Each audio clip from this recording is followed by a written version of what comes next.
ವಿಶೇಷ ತೀವ್ರ ಮತದಾರರ ಪಟ್ಟಿ ಪರಿಷ್ಕರಣೆ ಅಂದ್ರೆ ಎಸ್ಐಆರ್ ಪ್ರಕ್ರಿಯೆ ಈಗ ನಕಲಿ ಮತದಾರರ ಹೆಸರುಗಳನ್ನು ಪಟ್ಟಿಯಿಂದ ತೆಗೆದುಹಾಕುವ ಉದ್ದೇಶವನ್ನ ಹೊಂದಿದ್ದು ಇದು ರಾಷ್ಟ್ರೀಯ ಹಿತಾಸಕ್ತಿ ಹಾಗೂ ಭದ್ರತೆ ದೃಷ್ಟಿಯಿಂದ ಅತ್ಯಂತ ಮಹತ್ವದ್ದಾಗಿದೆ ಅಂತ ಈಗ ವಿಧಾನಸಭೆ ವಿರೋಧ ಪಕ್ಷದ ನಾಯಕ ಆರ್ ಅಶೋಕ್ ಅವರು ಹೇಳಿದ್ದಾರೆ.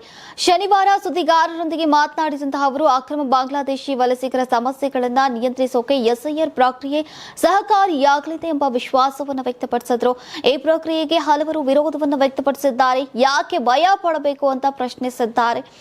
ನೀವು ಸಣ್ಣ ಆಗ್ಬೇಕಲ್ವಾ, ಅದು ಒಂದು ಉತ್ತಮ ಆಹಾರದಿಂದ ಸಣ್ಣ ಆಗ್ಬೇಕಲ್ವಾ. ಪ್ರತಿದಿನ ನಮ್ಮ ಜೀನಿ ಸ್ಲಿಮ್ ನ ಯೂಸ್ ಮಾಡಿ ಯಾವುದೇ ಸೈಡ್ ಎಫೆಕ್ಟ್ ಇಲ್ದಂಗೆ ನೀವು ಸಣ್ಣ ಆಗ್ತೀರಾ. ಕರ್ನಾಟಕದಲ್ಲಿ ಜೂನ್ 20ರಿಂದ 5.55 ಕೋಟಿಗೂ ಹೆಚ್ಚು ಮತದಾರರನ್ನ ಒಳಗೊಂಡಂತಹ ವಿಶೇಷ ತೀವ್ರ ಮತದಾರರ ಪಟ್ಟಿ ಪರಿಷ್ಕರಣೆಯ ಪ್ರಕ್ರಿಯೆ ಆರಂಭವಾಗಲಿದೆ.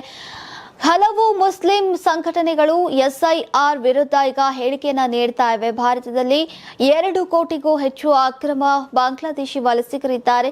ಪಶ್ಚಿಮ ಬಂಗಾಳ, ಅಸ್ಸಾಂ ಹಾಗೂ ಬಿಹಾರ ಬಳಿಕ ಕರ್ನಾಟಕದಲ್ಲೂ ಕೂಡ ಅಕ್ರಮ ವಲಸಿಗರ ಸಂಖ್ಯೆ ಹೆಚ್ಚಾಗಿದೆ.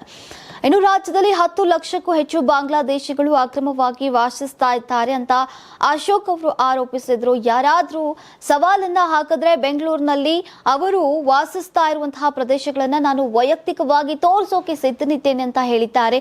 ಇನ್ನು ಬೆಂಗಳೂರು ಪೊಲೀಸರು ಸುಮಾರು 250 ಅಕ್ರಮ ಬಾಂಗ್ಲಾದೇಶಿ ವಲಸಿಗರನ್ನ ಗುರುತಿಸಿ ಅವರನ್ನ ವಾಪಸ್ ಕಳುಹಿಸೋಕೆ ಭದ್ರತಾ ಸಂಸ್ಥೆಗಳಿಗೆ ಈಗ ಹಸ್ತಾಂತರಿಸಿದ್ದಾರೆ.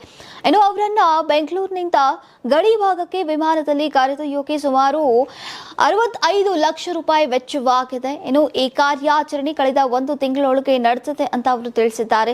ಇನ್ನು ಇದೇ ವೇಳೆ ಸಚಿವ ಜಮೀರ್ ಅಹಮದ್ ಖಾನ್ ಸೇರಿದಂತೆ ಕಾಂಗ್ರೆಸ್ ನಾಯಕರು ರಾಜ್ಯದಲ್ಲಿ ಅಕ್ರಮ ಬಾಂಗ್ಲಾದೇಶಿ ವಲಸಿಗರೇ ಇಲ್ಲ ಅಂತ ಹೇಳ್ತಾ ಇರೋದು ಈಗ ಅದನ್ನ ಅಶೋಕ್ ಅವರು ಟೀಕಿಸಿದ್ದಾರೆ.